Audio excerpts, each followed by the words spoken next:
南摩第三世多杰羌佛说，是法折言13。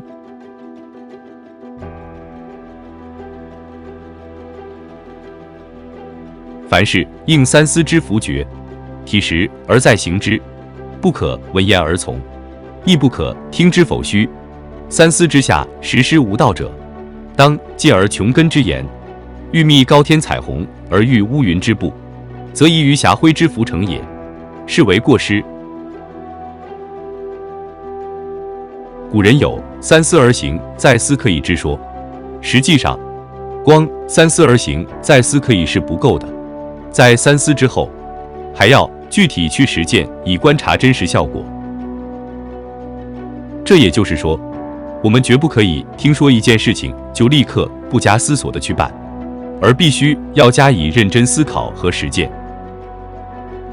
但同时又不能听到以后，马上就轻易地否定，认为虚妄不实，不去予以处理。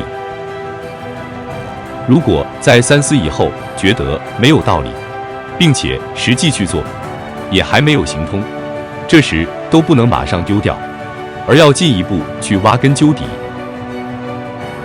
就正如我们想见到高空中的彩虹一样，如果说走到半虚空中被乌云所遮障，就认为是上面只有乌云，没有彩虹，这就是错误。如果继续努力向上，进入更高一层空间，突破乌云，彩虹就会出现。